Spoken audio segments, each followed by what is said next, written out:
Rob Schofield with North Carolina Policy Watch joins us. The governor says if the Senate passes this bill or anything comes out of this legislature that looks like that bill, she has no choice but to veto it.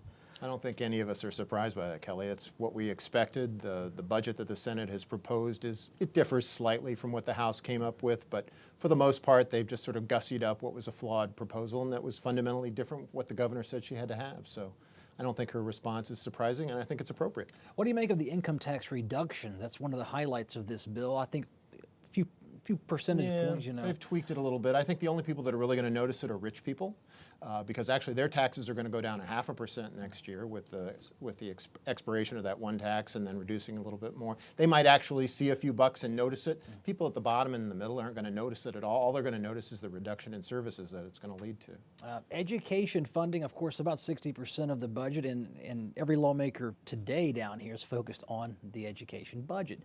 Have you looked over it for the Senate version? Does it differ greatly from the House? They've sort of tweaked things. They're calling it comprehensive education reform, but I don't think it amounts to that. They've put a few more teachers in the lower grades, but they've cut a lot more teachers' assistants. For the most parts, it's across-the-board cuts that are going to be felt in the classroom. We're going to see dark classrooms, fewer teachers, kids not doing as well in school generally. And I think we know for a fact that when North Carolina starts going down the ladder to the bottom of the states in the union on spending, it's going to be worse for kids and worse for classrooms. Republicans will say, though, that as funding has increased in recent years, the results haven't been there out of the public schools. So this is a different philosophy in conjunction with maybe some budget reductions going there of what they may be.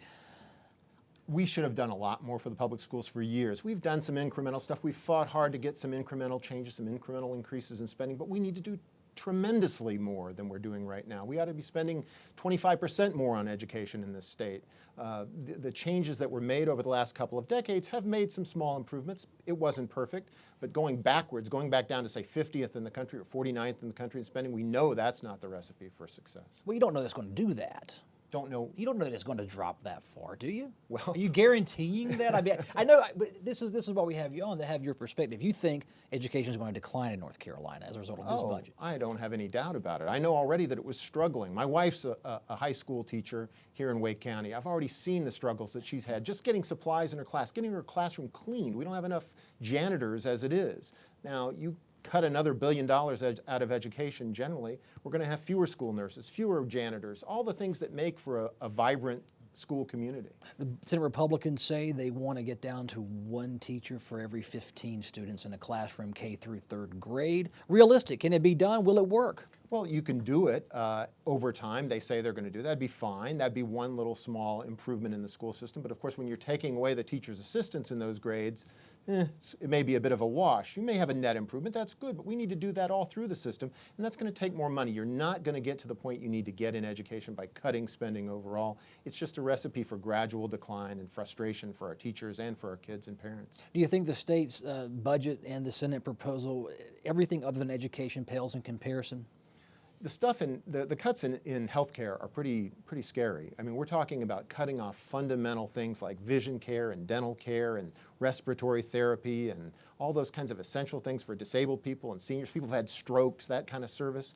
Why would we be cutting that at a time when the need is through the roof? I think that's another example of really egregious cuts. There are lots of other ones too. Rob, so much about this budget. Maybe we'll have you back on later when we have a comprehensive, or I should say a consensus bill to go to Governor Perdue. I think we'll be going for a while. Thank you, Rob. My pleasure. Thank you.